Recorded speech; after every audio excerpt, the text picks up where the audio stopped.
Friends, I welcome you to my channel. Before listening to this story, I will ask you to like and subscribe. It is not difficult for you, but it is pleasant for me. And we're starting. For the first time in 3 years, I was wearing a dark blue tuxedo. I looked damn good, if I may say so, but I really hated dressing up to that extent. After all, it was Friday night, and I had to sit in my favorite Lazy Boy, brand of armchair, sipping a quality single malt drink. Instead, I was sitting at a table with colleagues and their spouses at a dinner and dance to raise funds for the Blessings in a backpack organization. This is one of the biggest social events of the year in our small Midwestern city, and almost everyone who was at least somewhat famous in this region attended it. My boss bought a table for this event, and my wife and I were supposed to attend it. In fact, I specifically asked my wife to buy a new dress for the evening, and she didn't disappoint. At the age of 35, my wife, it seemed to me, was in the prime of her beauty. Her thick red hair was piled high, and dangling gold earrings accentuated her long neck. The low neckline of the burgundy silky dress showed off an acre of her ample bosom, and the hemline ending at mid-thigh highlighted all the time she spent at the gym on leg training days. I expected her to buy a dress, but this dress was undoubtedly a statement. Hey, look at me. Of course, I was watching, and I knew that any other man would like this view too. I never objected to other men looking at my wife as long as she remembered that I didn't share my toys. I've often told her that myself. I wasn't going to leave anything to chance. I would have preferred to sit at home in a cozy armchair, but Hester was exactly where she wanted to be in the company of the cream of urban society. As a high school teacher, she didn't go out much, but she was one of those natural-born social butterflies. Well-read and witty, she attracted people to her like ants to a picnic. We had a little chat and danced on the dance floor a couple of times before I went to the bar, and Hester returned to the table. When I was a few feet away from our seats, I saw Hess talking animatedly with the man sitting in my seat. It was United States Senator Thomas Norberto, who looked like a Latin American Tom Selleck at the time when Selleck starred in Magnum P.I. He was incredibly handsome, single, and had a height of 6'4", 193 centimeters, 220, 100 kilograms. More because of his looks than his mind. Some considered him a candidate for the next presidential race. I stood a few feet away from him, waiting for my wife to at least acknowledge my presence, but that didn't happen.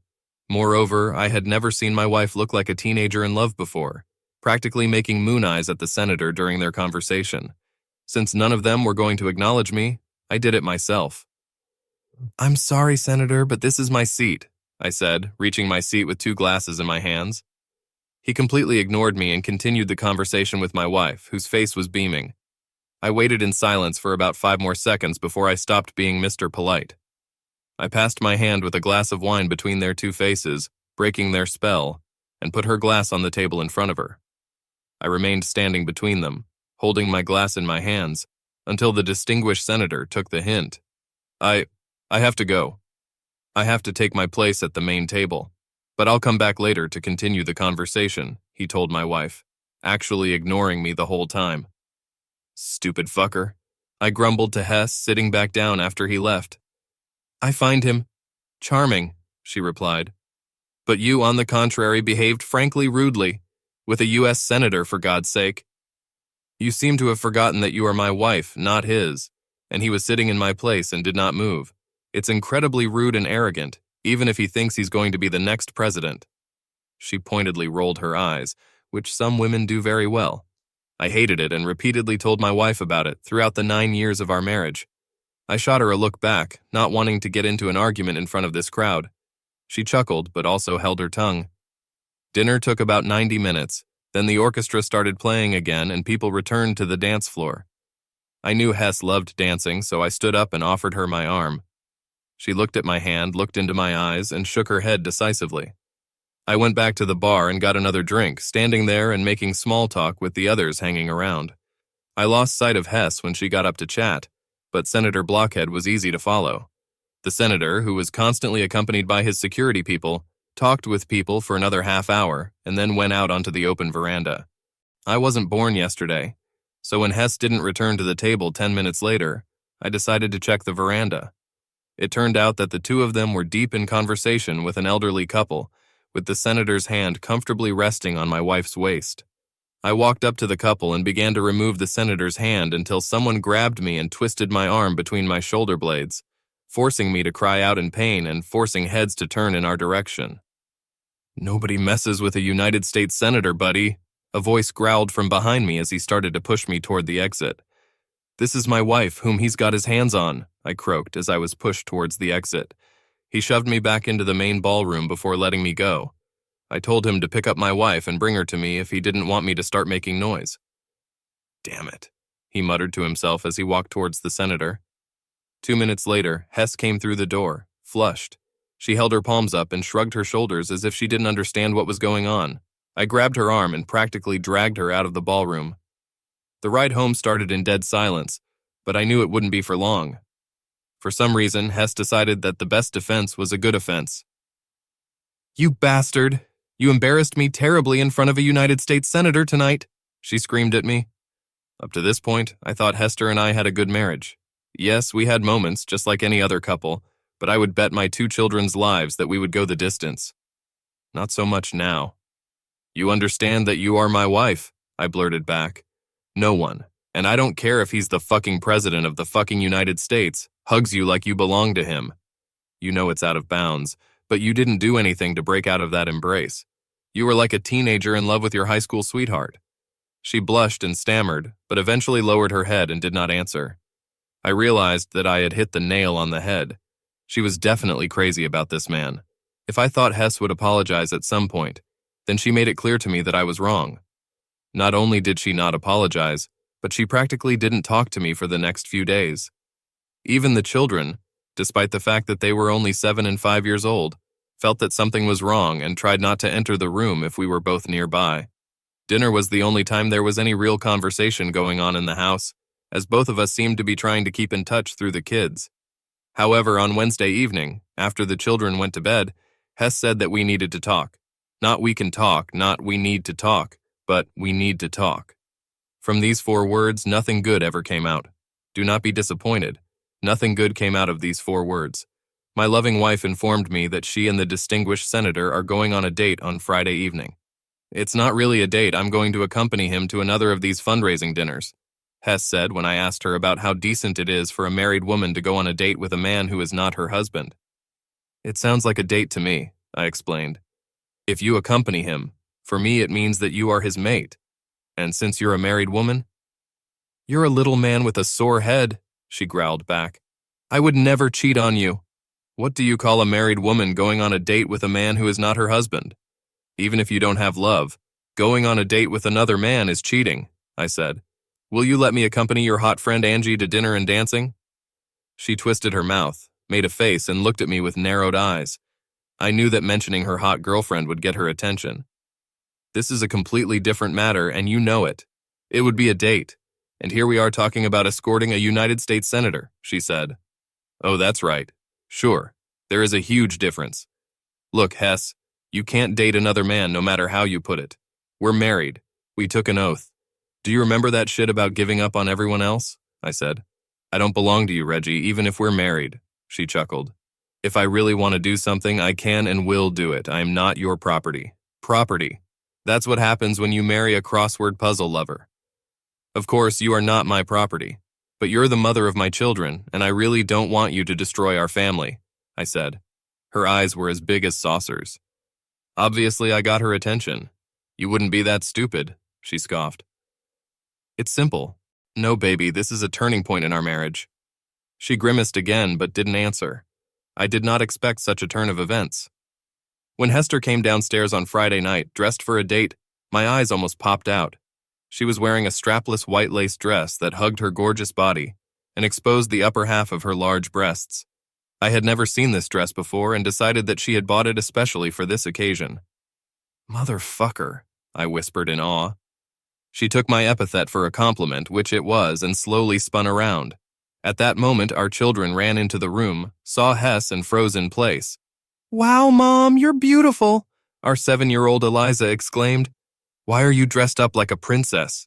Hess looked from our daughter to me, apparently expecting me to cover for her. But this did not happen. I just stared at my wife. I am. I can't tell her," Hester said. "You can't because you know it's wrong," I growled. "Explain to your daughter how you're leaving the 3 of us. My family. to go on a date with a U.S. senator. Mom needs to go to a fancy party for a while, Hess began. Be a good girl for Dad, and I'll see you guys tomorrow when you wake up. Why doesn't Dad come with you? 5-year-old Nate asked. Hess hesitated, trying to come up with a good lie. It didn't take me long to come up with the truth. Because Mom doesn't love me enough, I replied. Both children looked at Hess with shocked and offended expressions. She looked at me with the same expression. The truth hurts, doesn't it? I asked. At that moment, the doorbell rang. The four of us froze in place before it rang again. The moment of truth, baby. He or us, I said. She opened the door after the third ring. I noticed one of the senator's guards at the door and saw a black limousine in the driveway. Remember, be good for Dad. I'll see you tomorrow morning. With that, she left. I think it was him. I was in shock for a minute, and then I realized that I still have children who need attention. I would have loved to drown my grief in a liquor cabinet, but it wasn't meant to be. What was supposed to happen was a few FaceTime calls, one each to my parents and hers. After all, kids love FaceTiming with their grandparents. I started with Hester's parents. We've always had a great relationship, and I knew that Hess's little adventure would not be in vain for them. We were laughing and joking with them for about a minute when Hess's mom realized that her daughter wasn't on the call. Where's my daughter, Reggie? Did you put it in a suitcase somewhere? My mother-in-law joked. No, Mom. Hess went on a date with Senator Thomas Norberto. I guess she'll be back tomorrow, I said quietly. What? The mother-in-law gasped. A date, are you sure, Reg? She called it, escorting a handsome senator to a fundraiser. I call it a date. Maybe even more, I spat out. And she won't be back until tomorrow? My incredulous father-in-law shouted. And you just let her go? I tried to reason with her dad, but she said she didn't belong to me, I replied. I told her she was abandoning her family if she did that, but she seemed to think it was a forgivable offense. The children moved the conversation to the next 5 minutes, for which I was grateful to them. Then my mother-in-law told the children to go to their rooms for a few minutes and brought the conversation back to my wife. Don't do anything reckless or stupid, she advised. Talk to her, Reg. Don't just throw it away. Think about the children. Just like she did when she walked out the door, Mom? My mother-in-law could only cough a little into the phone. My mother, on the other hand, was not so merciful when I called my parents and told them what had happened. I know the name of a good lawyer, honey, she immediately offered. She was Aunt Elaine's lawyer during her divorce from Uncle Will. She ate Will's lawyer's lunch. Yes, it was useful to know. After the calls, I ordered a pizza. My children and I watched a Disney movie that they chose themselves. I had no idea what was there. I didn't even try to fall asleep after I put the kids to bed. I tried not to think about the fact that my wife was probably making love to the senator, and I watched the same shows on ESPN, the American International Basic Cable Sports Channel, all night until the children woke up. Then I made a big breakfast of pancakes and bacon. Everyone knows that pancakes and bacon make the world a better place, even if Mom is not at home when the kids wake up. She'll be home soon, I lied when they asked when their mom would be back. I guess when you've already spent the whole night making love to a man who isn't your husband, there's no reason to interrupt the date. A black limousine pulled up to our driveway at almost 1 o'clock in the afternoon. Both children were playing in the yard, and several neighbors were also in the yards when the car appeared. Under normal circumstances, the children would have run up to their mother and jumped into her arms, but this time they both stood up and froze in place. Hess looked disappointed that she didn't get a big welcome home before she headed home. Of course, she was wearing the same dress she had left the house in the previous evening, but this time it looked rumpled and sloppy. Her hair was loose around her shoulders and her makeup was applied very casually. She looked exactly the way she was. I moved away from the window and sat in the armchair in the living room before she came to the front door. I didn't get up to greet her when she came in looking very tired. Hi, she said. It looks like you and the kids got through the night without me. It looks like you barely survived, I said sharply. She blushed and shuffled towards the stairs. Don't start with me, Reg. Let me get some sleep and take a shower, she croaked. I raised my hands in mock surrender. At least it was obvious to me that everything was over between us. All that remained was to figure out how to make life as easy as possible for children. I really didn't want to be a dad on weekends. The question was whether I would be able to pull myself together and stay in the house until the children graduated from high school. Hester finally came downstairs around 7 in the evening. I've already fed all of us. I told her there were leftovers in the fridge. She smiled faintly.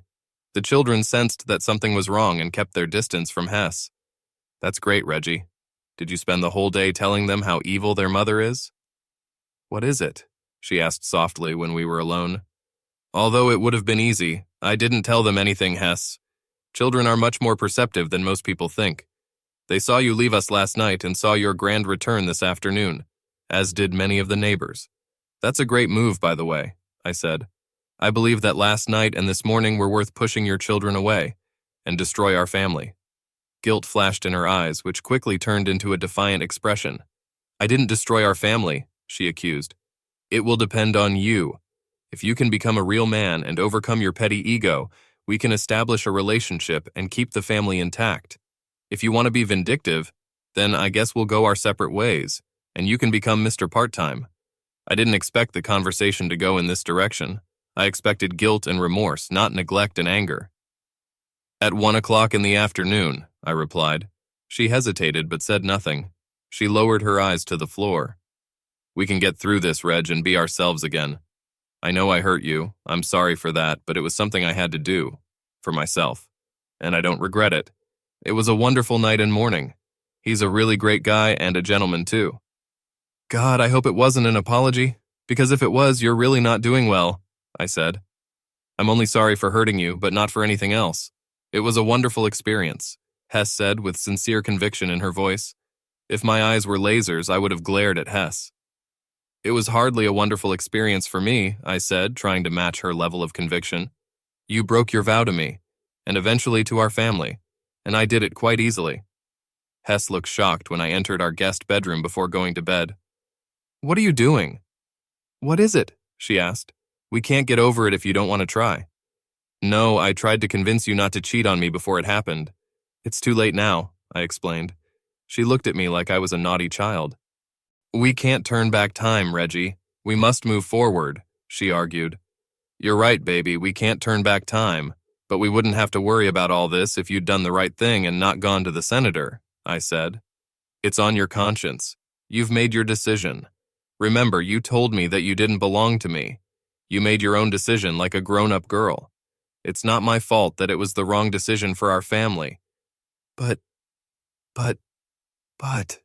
she muttered as I gently pushed her out of the room and closed the door behind her. I slept like a log. I'm sure that staying awake for 48 hours in a row and the stress caused by the current situation contributed to my sleep. It was a kind of family tradition when I cooked an unusual breakfast on Sunday mornings. This Sunday, I made Belgian waffles in my fancy waffle iron. The kids and I were just eating when Hester finally came out of the bedroom and looked like she was sleeping in a blender, if she was sleeping at all. Wow, Mom. Dad cooked us a big breakfast both days this weekend, Eliza exclaimed. Maybe you should go out more often on Friday nights.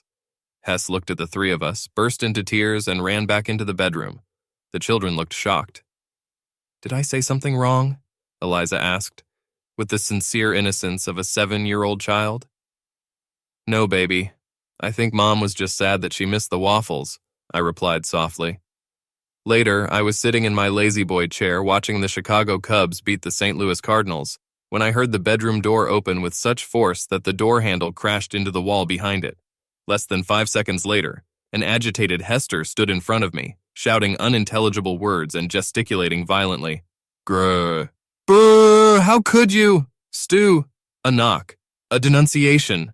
Or something like that burst out of her mouth, along with several strands of saliva. It was disgusting. Slow down, baby. I don't understand a word of what you're saying, and you're drooling and spluttering all the time, I said. She screamed as tears mixed with the dirt on her face and blouse. How could you tell my parents about my date? What is a Kardashian, Mommy? Elise asked when she and Nate ran into the room after hearing the noise. I raised my eyebrows at my wife and stared into her crazy eyes. She tried to pull herself together before telling the children to go play in their bedrooms. She stood in front of my chair while the children left. Start talking, mister, she hissed as she heard the doors of their bedrooms close. I didn't see the need to hide something like this from your parents, since you were just accompanying a United States senator to a fundraiser, as you so eloquently put it, I said. It's not my fault if their assessment of the situation coincides with mine. By the way, my parents had about the same thoughts, and you might want to dodge the next time my mom gets close to you.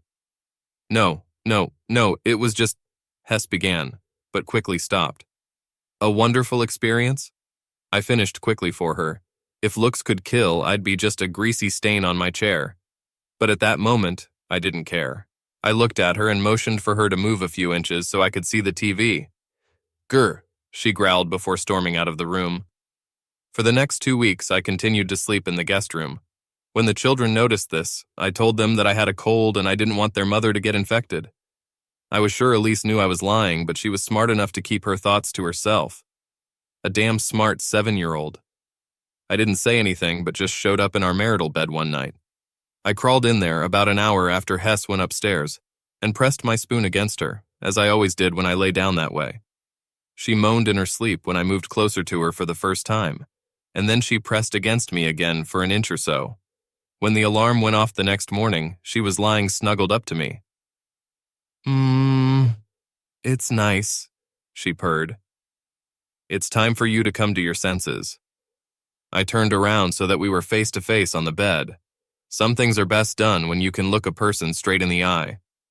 You need to take a test and show me the results before I sleep with you again, Hess, I said softly. You can trust the senator, but I can't. Her eyes were watering. She looked like she wanted to say something but decided not to. Instead, she just nodded. That told me that he and the senator didn't use condoms. Things are only getting better. My plan was to stay here until the kids graduated from high school. That meant another 14 years until Nate left for college.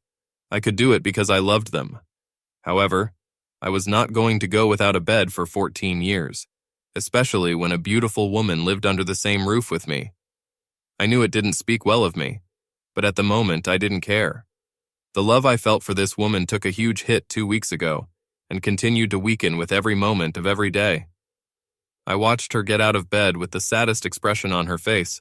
Not so long ago, such a look would have practically destroyed me, and I would have done almost anything to make what made her sad disappear. Now, the pain in my heart would not allow me to reach out to her. Who has this woman become? The woman I married 9 years ago and have been with for the last 11 years knew without a doubt that I would never agree to date another man without even considering the possibility of her making love to someone else. Hester and I met in our senior year of college. 3 months later, we started dating, and 2 years later, we got married. She worked as an actuary, an insurance mathematics specialist, at the National Insurance Company, one of those faceless people who sit in a booth and calculate insurance rates. I always thought she was analytical and honest, although she lacked a little spontaneity and humor. These two qualities were my part of the equation, as well as the fact that I was a bit disorganized and fun-loving. I thought we were a good match for each other. Each of us complements the other, and someday we will celebrate 50 years of marriage. I didn't expect Senator Thomas Norberto to burst into our lives. About 10 days after I returned to our bed, Hester handed me an envelope when I walked through the door after work. It contained her medical report. "I hope you're happy, asshole," she whispered sternly to me. "You have no idea how ashamed I was. I'll probably never be able to look Dr. Sanjay in the eye again." "Not about me, baby," I said into the void. "Keep your feet closed with people who are not your husband, and you won't have to be embarrassed." She was panting, but she couldn't think of anything to say. She started moving on, but I wasn't done yet. "How many times has the senator contacted you since the date?" I asked. "We haven't talked," she began, until I held out my hand and she fell silent. She understood what I wanted. She made a face, and then reached into her pocket and handed me her phone. I quickly found what I assumed was his number, and found several messages and 2 phone calls related to him. It doesn't look like they got back together, though not for lack of trying on his part. It didn't follow from the messages that Hess was encouraging him, but it didn't follow that she was discouraging him either. "We're on thin ice, Hess. If I find out that you two have met again, our children will practically be orphaned, because I will end up in prison after I kill you both. Is that clear?" I returned her phone. Frowning, she took it and put it back in her pocket, then headed for the kitchen.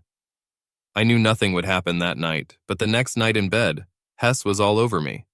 Considering that Hess had triumphantly returned home a few weeks ago, I had to ask what the neighbors were gossiping about. No one addressed me directly, but I saw the pitying looks of other guys and the barely concealed smirks of some women. However, I didn't have to think for long because one evening when I was sitting on the back porch and thinking, and Hess was watching TV in the living room, Eliza came up to me. Shit. The blow to my ego was not as terrible as the blow inflicted on my children. I know I had to close my wide-open mouth before answering. "Where did you hear those words, honey?" I asked, trying to sound casual so as not to scare her off. The girls said that their moms talked and laughed about the fact that Mom is in the club, and it doesn't seem like it's a good thing. Dad, is everyone in our family a member of this club? I would like to think that I am a good poker player. I had to do my best to keep a straight face as I looked at my daughter. Mom made a mistake recently, Elle. It's a mom-dad mistake. You have nothing to worry about. Other moms shouldn't have talked about it, and they shouldn't talk about this club. I want you to leave when the other girls start talking about this club. That's our problem, baby, not yours. I'm sorry that the other girls were rude to you. I hugged her gently. I hoped she couldn't see the tears in my eyes. It will be a memory that I will keep until the last day of my life on Earth. Slowly, very slowly, life in our house returned to normal, at least according to me.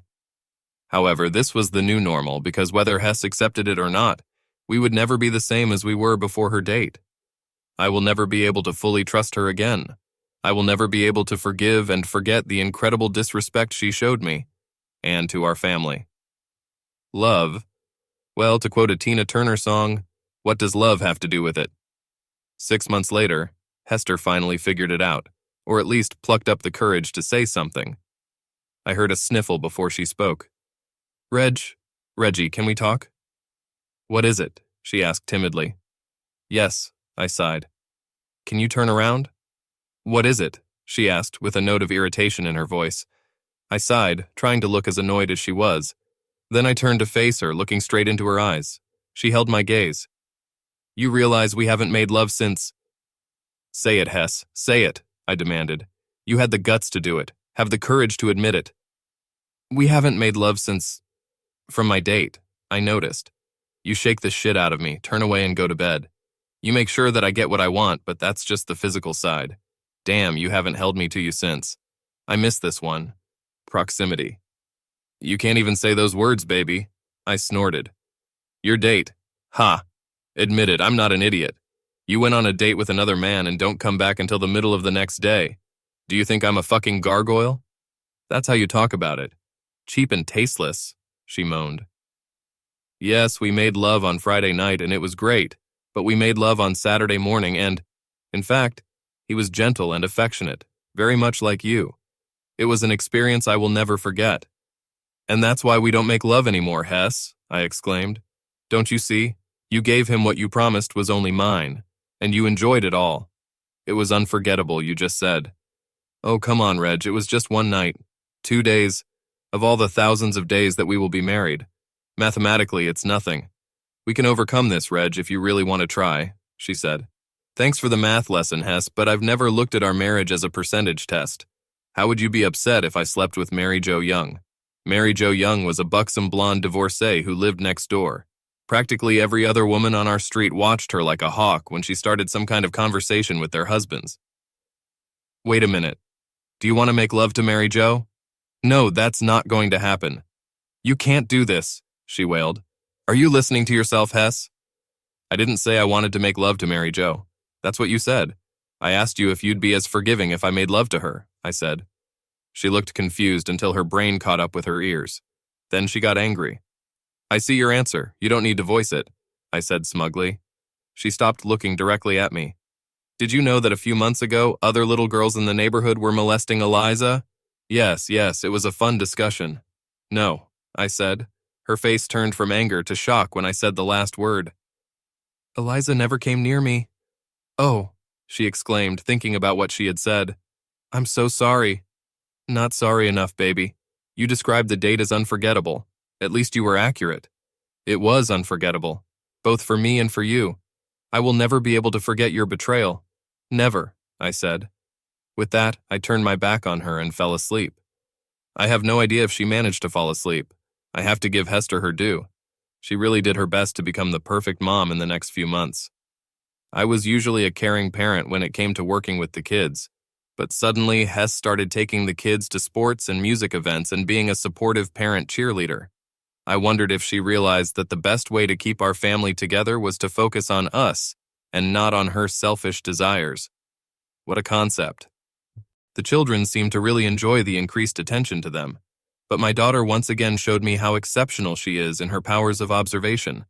She was wiser than her 8 years. "Mom is really trying very hard, Dad," she told me one day.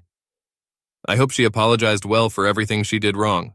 I tried to smile sincerely, knowing how observant she was. To the outside world, everything was fine in the Wilkerson house. I tried very hard to keep up appearances. For my part, I think Hester would have walked through the fire to not only maintain visibility, but also regain my favor. We were two people living in the same house with privileges, although I know she desperately wanted to return to full normality. For some reason, she was sure that I would give in to her. Somewhere there were still remnants of my love for her. I just couldn't turn off the 9 years during which she was the most important thing in my life. Besides, she was complicating her own life by keeping in touch with the senator. Since I took her phone away shortly after the date and looked through the calls and text messages, she made sure to keep them clean. But she had no idea how easy it was to clone someone's phone to access all the messages. He seemed to be in constant contact with her, while she was at least trying to keep him at a distance, at least for now. "Can we arrange another date in the near future? I'll be in town," he wrote as recently as a month ago. "The husband is still acting like a jerk because of the last time. I dare not take the risk," she wrote back to him. Needless to say, I wasn't impressed.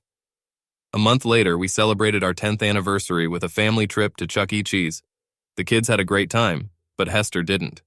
She waited until the children had played enough before expressing her disappointment to me.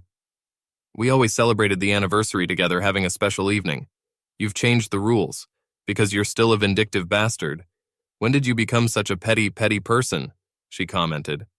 Again, the answer to this question is the same as to many others. On the day of your date. You did it. With me. With us. And with you, I said. "Can't you just forget about it?" she begged. "How often do you two correspond?" I asked. She had the nerve to grin. Then she reached into her pocket, took out her phone, and handed it to me. I threw him in the air and caught him as he was falling. "I'm willing to bet money that there is not a trace of correspondence between you and this phone since I took it the first time. But there is a transcript of the texts and phone calls that were on this phone. I know you weren't the initiator, but I've never heard you say no to a guy outright. Why is that?" She blushed and looked away. "Yes, I knew it was a rhetorical question," I muttered. Work and kids were what kept me sane during this period, although a couple of my colleagues noted that I looked like I needed a good night's sleep, or 6. I was sure I had an ulcer. I started drinking more, and yes, I started sleeping less. There were nights when I would lie in bed for hours, look at my wife, and think what had happened. She kept insisting that she loved me. She kept telling me that what she had done was beyond us. She deserved her night with the senator, and she doesn't regret her experience, although she is sorry that she hurt me. I kept waiting for the other shoe to fall. Surprisingly, one of the most useful people for me at that time was my mother-in-law. She repeatedly apologized to me for Hester's behavior. "We're sorry, Reggie. My father and I didn't raise her to be selfish. But I have to tell you that I really hope that you can find a way to overcome this. I know you're doing this for the kids," she said one day when she called to check on me. I went into the kitchen and took out another cooler of beer to take outside with me. We had one of the summer gatherings that we held once a month in our neighborhood. There were 2 grills outside, and there were hot and cold dishes, fruits, desserts, and all kinds of alcoholic and non-alcoholic drinks. The day was perfect, sunny, 27 degrees, and almost windless.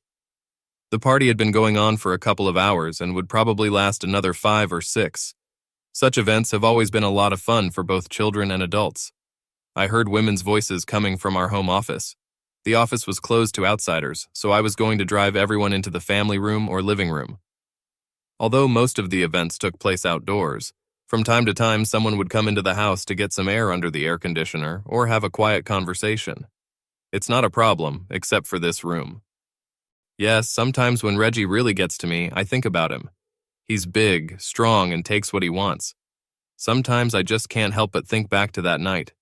It's a wonderful memory that will stay with me forever. I was about to enter the room when Hester expressed her opinion to the one she was with. I stopped where I was. In fact, my knees buckled and I almost fell. Heck, how many people know that I'm a cuckold? I heard a giggle. It looked like there were 3 of them in the room.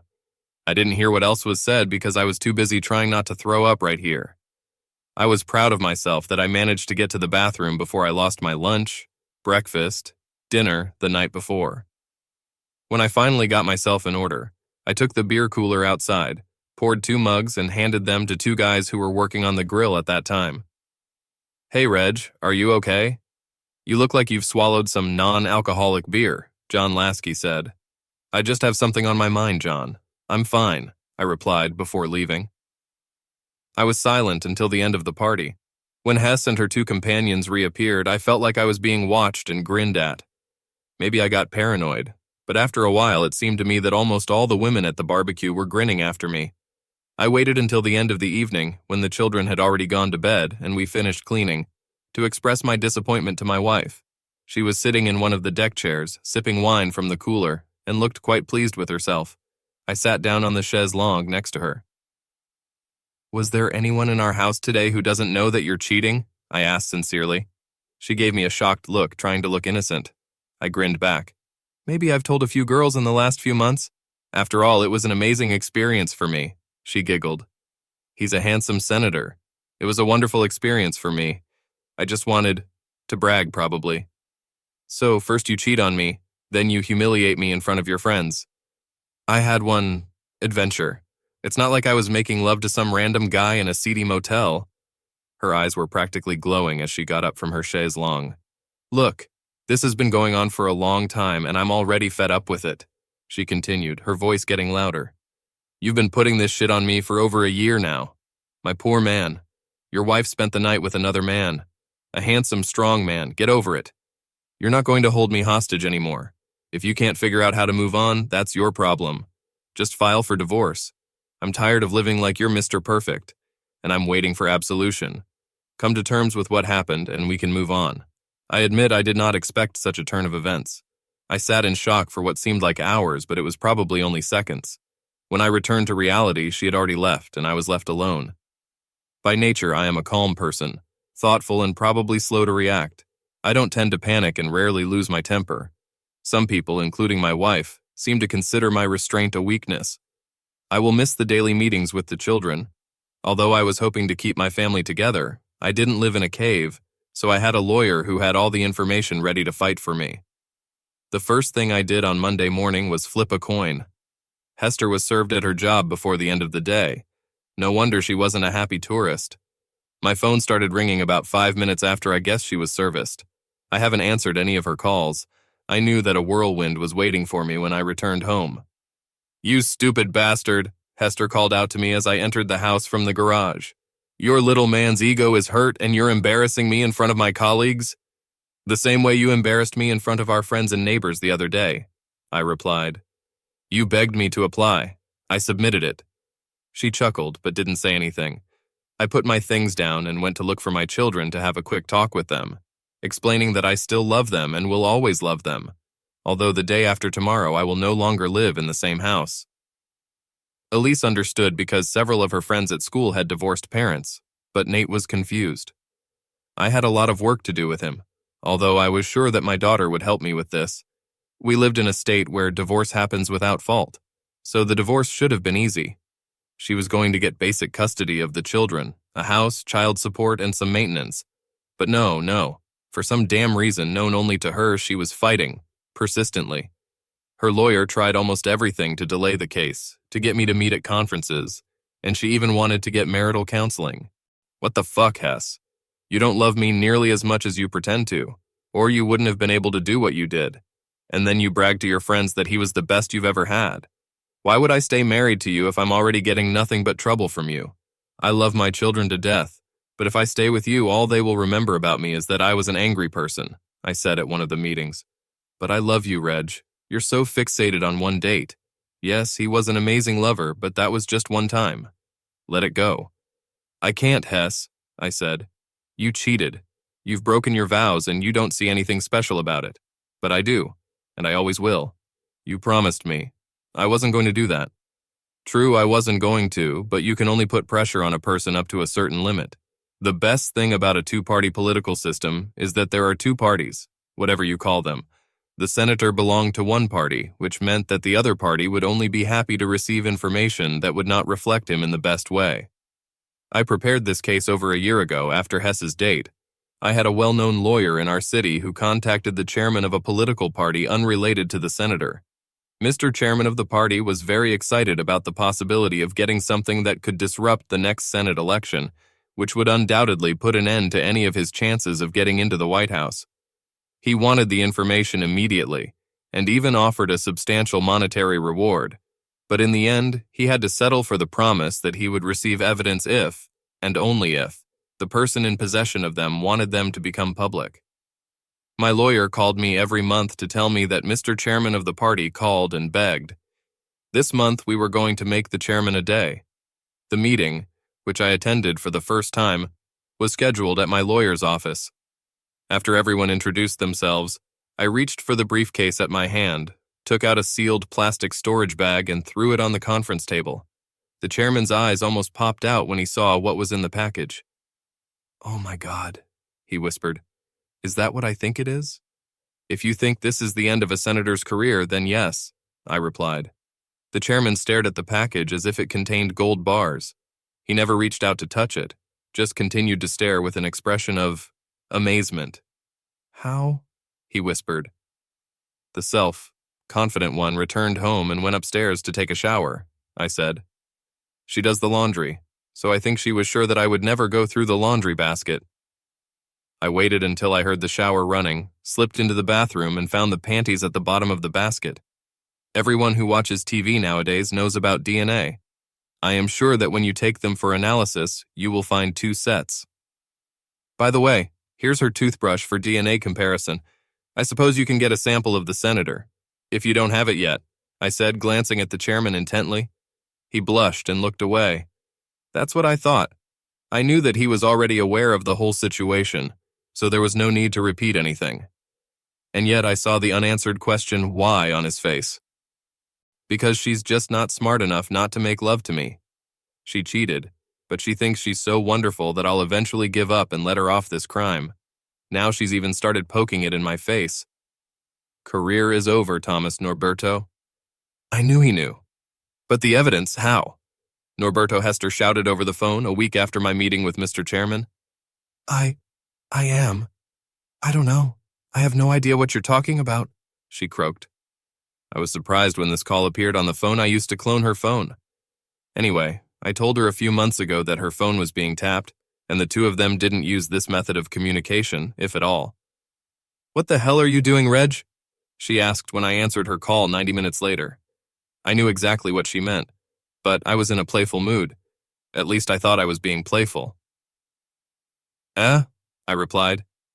I just ordered pepperoni pizza and garlic bread. Why the fuck should you care what I eat? Wait, how can you even know what I'm eating? She growled at me.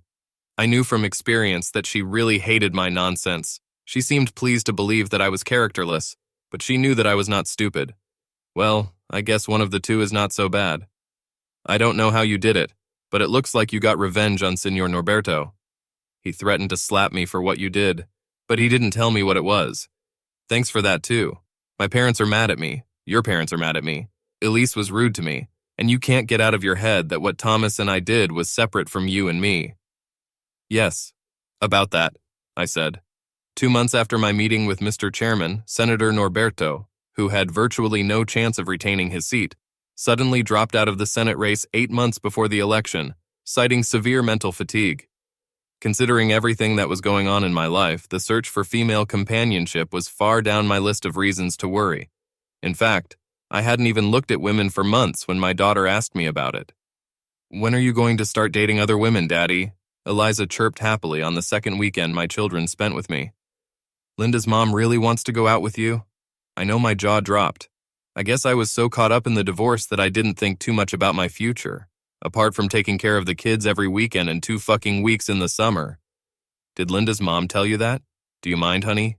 I asked, feeling somewhat shocked. Well, she didn't tell me, Daddy, but she told Annie's mom, and I overheard, Eliza said. I don't mind, Dad. I don't want you to be alone. But please, Dad, don't go on dates with Marcy's mom. None of us kids like her. The children understand everything, Dad. Linda's mom had been divorced from her scumbag husband for about 5 years. She was a charming blonde with curves and a bubbly personality, like a former cheerleader. I had no idea she was interested in me. You know, when you're married, you don't evaluate prospects with other women. At least I didn't do that. Was I stupid? I didn't realize that Eliza was watching me closely. It's all right, Dad. I'm almost 9. I know all about things like divorce. We're going to be fine, me and Nate. You'll take care of yourself.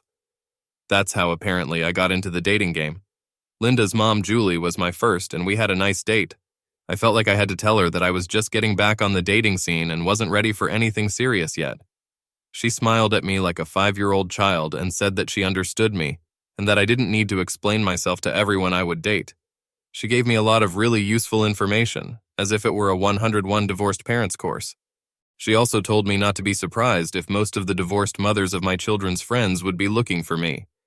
I earned a reputation as a good guy, a good father, I had a good job, and I looked pretty good. She blushed as she said the last part. From time to time, I dated Julie and several other divorced moms. I rarely had time to think about Hester and our ex-marriage. When I had time, I had to admit that I was lonely, but not lonely enough to give her a second chance. I wasn't going to waste time wondering if she would cheat on me again or when. For her part, Hess didn't hesitate to remind me that her affair was just a stupid mistake and that she would never do anything like that again. A stupid mistake? I chuckled.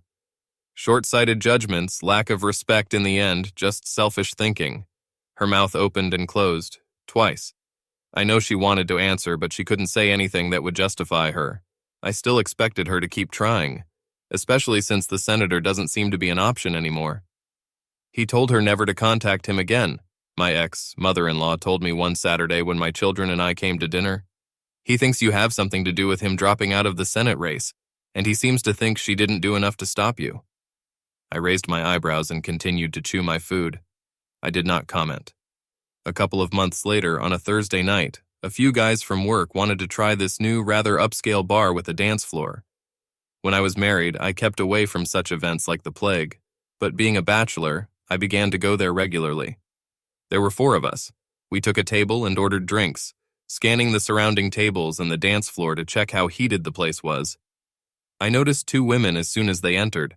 The first one looked about 40 years old, but she was probably dressed for 30 years and tried to look younger. Her silk blue blouse was unbuttoned halfway, revealing a pair of beautiful milky white breasts, and her mid-thigh skirt showed that she also had a pair of long athletic legs. She had short dark brown hair and green eyes. Her friend looked completely out of place in this bar. She looked older than her friend, maybe 50 years old, but she was dressed as if she had money. The sweater and skirt were clearly from expensive stores, and she looked stylish and beautiful. She had shoulder-length silver blonde hair and dark eyes. The women sat down at a table not far from us, and they were immediately surrounded by guys asking if they wanted to join them or dance. I had to admit that I would like to dance with one of them. Especially the dark-haired one looked like she was ready to have fun, and maybe more. The dark-haired woman had no problems going out on the dance floor with every man who asked, and was not shy about showing her advantages. The blonde woman danced only a few times and seemed much more restrained when she did. An hour later, I decided to ask the blonde woman to dance, but as soon as I approached the table, the dark-haired woman reached out, grabbed my arm, and pulled me onto the dance floor. We danced 2 fast songs together, and then the music switched to a slow one, and she pressed her whole body against me. I was as hard as a brick in my pants, and when she reached out and pressed her lips to mine, I was lost. We left the club together and drove to my apartment. She and her friend were here to celebrate her official divorce the day before. We dated for about a month before she told me she didn't want to tie the knot so quickly after the divorce. I understood everything, and we went our separate ways. I never bothered to ask her about the friend she was with that first night.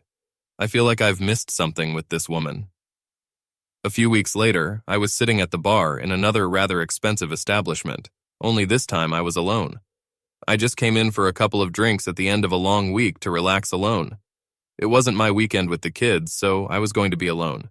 She came in alone, and I mean, heads turned. She had a gorgeous Megan Thee Stallion body and a high mop of loose brown curls that fell to her shoulders. She literally walked on 4-inch stilettos, which made her braless breasts sway delightfully as she sat down on the chair next to mine. Holy saints. I was sure that I had died and gone to heaven. My brain was working overtime trying to come up with a killer opening phrase when she looked me straight in the face and asked me what I was drinking. Angel Envy Rye, I replied, smiling, and my brain quickly turned to mush when I heard her smoky alto. Oh nice, a man with taste, she purred. She ordered the same thing I ordered and continued to tell me about the boutique marketing company she founded a few years ago for most of the evening.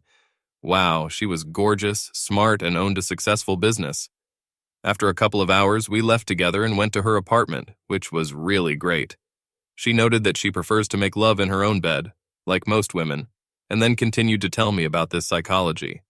When she undressed, I saw that she was no stranger to the gym. I strongly doubted that she was 45 years old, as she claimed, because her body was so toned. However, she was also flexible like a Gumby, human-like plasticine animation. And by the time we finished 2 sessions, I had to admit that I had a few sore muscles. I got more outspokenness from Marielle Washington in one evening than I got from Hester after 9 years of marriage. Marielle told me that she was mostly married to her business and never wanted children, but she had several men with whom she maintained friendly relations. I really think I could fall in love with this woman, but since this option was not considered, I accepted her offer to become a friend with privileges. We met about once a month for the next year, until she surprised even herself by falling in love with a much younger man. Lucky bastard. My ex-mother-in-law often called me. My relatives and I remained close after the divorce. They understood why I had to divorce their daughter, and it was about the grandchildren. Damn, I still call them Mom and Dad. Can I ask you a favor, Reg? What is it? She asked uncertainly. Always, as long as it doesn't concern your daughter, I replied. The service was to accompany my mother-in-law's personal administrator to their company's upcoming Christmas party. Really? She's a good kid, Reg.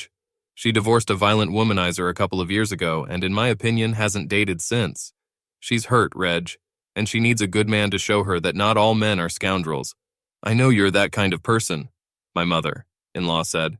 How weird is it when your ex-mother-in-law tries to arrange a date for you? Just tell me one thing, Mom, I said. Tell me she's not an amazing person. Mom understood the joke and giggled. I think you'll be pleasantly surprised, Reggie. You might even let us take the kids for a night or two, she said. Mom was right. I was pleasantly surprised. Sherilyn Cerrito was 5 feet, 153 centimeters tall. She was sociable but not effervescent, and she had a cute way of wrinkling her nose and squinting her green eyes when she was happy. Last but not least, she really had a good character. I made sure to stay close to Sherilyn all evening and be completely attentive to her, as I would have done with my ex-wife. Sherry seemed delighted with the attention. She was an excellent conversationalist, although she tended to be inferior to others. I suppose that was to be expected, given her history. We were sitting at a table with my relatives. Mom was as kind as ever, but Dad started the evening a little restrained. I understood that, but as the evening progressed, he gradually warmed up. I think I surprised Sherry with my dancing skills. Hester has always loved dancing, and I learned to make her happy. Sherry was also good at something, fast dancing and slow dancing. She snuggled up to me as if we had been a couple for many years. I definitely liked the feel of her body pressed against mine. When I walked Sherry to the door at the end of the evening, I received a gentle kiss on the lips and her phone number. I would definitely owe my father-in-law the extra time I spent with my grandchildren. I waited 3 days before I called Sherry and asked for a date. She agreed to a night out next Friday at one of the best Italian restaurants in the city, followed by an evening art exhibition at a local gallery. Sherry dressed more beautifully for the date than for the Christmas party, and I was much more impressed. We had a great time again. We met 3 more times before I decided it was time for me to meet her 8-year-old daughter, and for her to meet my mate. We spent a few hours playing mini golf and then had a picnic at a local park. In my opinion, everything went well. The 2 girls in particular got very close, although my son wasn't as thrilled as I expected. After all, he was at the age when all girls have lice. Sherry and I saw each other several times a week. When I had 2 of mine, we were involved in family affairs, in which all 5 were involved. Everything was fine until a few weeks after the start of the new school year. Hester called me. I don't know what your frostbitten girlfriend taught my children, but your son was in the principal's office today for fighting, and his face looks like he lost. He got 3 days of arrest, and all he tells me is that it all started with this girl, Monique, whom he continues to call his sister, she shouted into my phone. First of all, you, like no one else, have no right to call my girlfriend a scumbag. As for Nate, I'll come over after dinner and invite him to have ice cream. How about we don't panic until we find out what happened? I heard her chuckle before she passed out. After picking up Nate after dinner, we went to a small mom and dad ice cream shop. When he got into my car, I visually examined him. He had a split lip and a scratch on the left side of his face. You should have seen the other guy, Dad, he joked. What about the truth, Nathan Abraham? I said. He winced when I fully used his first and second names. One boy molested Mo, Dad. I told him to stop bothering my sister. He swung first and then I hit him hard. I was told that I broke his nose. When I hit him, there was a loud crack and blood poured from everywhere. It was obvious that he was trying not to grin. The boy who molested Mo was 2 years older than Nate. When I talk to Mo, will she tell me the same story? I asked. Absolutely, Dad. I wouldn't have hit the guy, but he swung first. I was just protecting Mo. You always tell me that I have to look out for Elise, and I figured the same thing applies to Mo. She's awfully small, Dad, Nate said.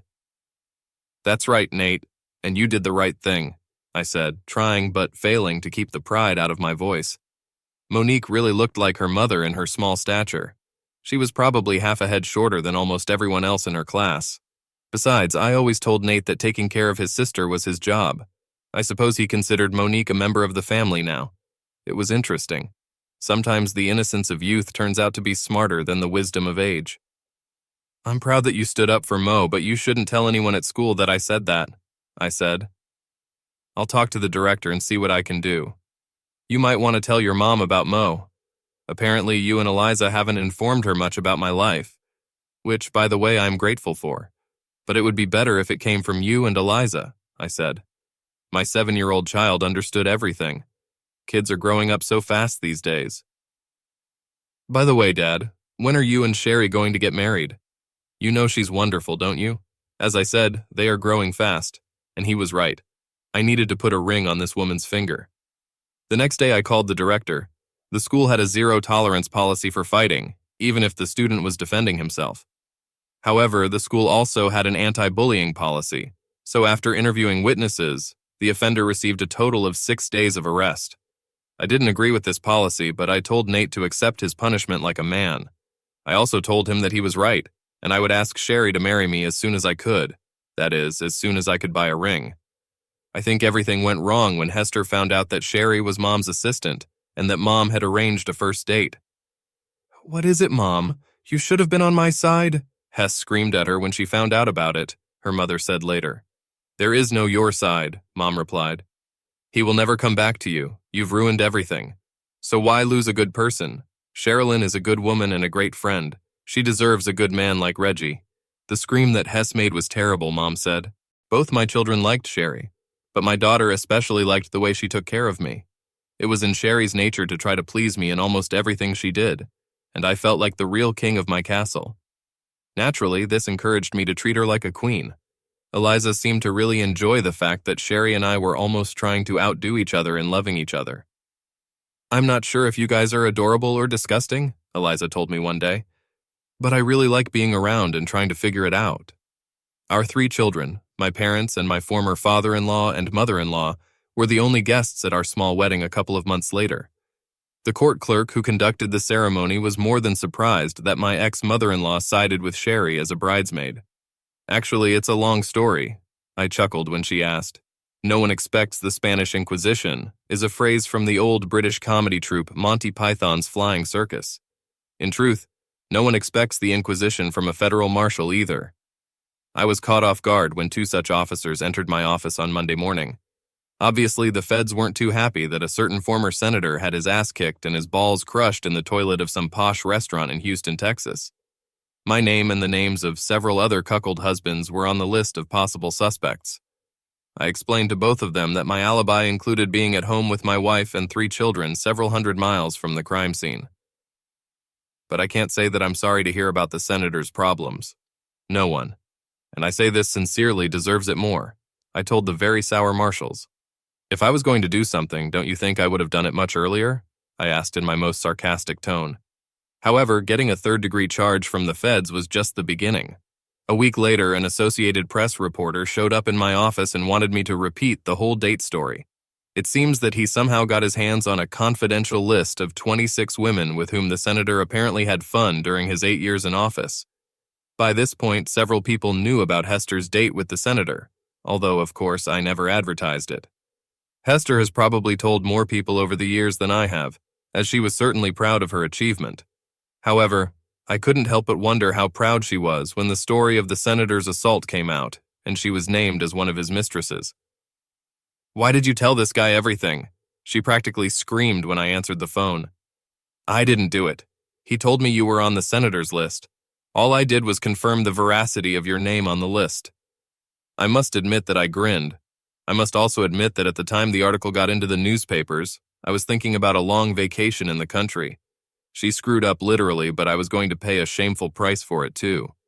Sherry talked me out of it, so to speak. "Don't try to fight anyone. Stick to the truth. She cheated. You divorced her. Go away," Sherry said. Unfortunately, my children were destined to be the victim of verbal bullying for the rest of their school careers.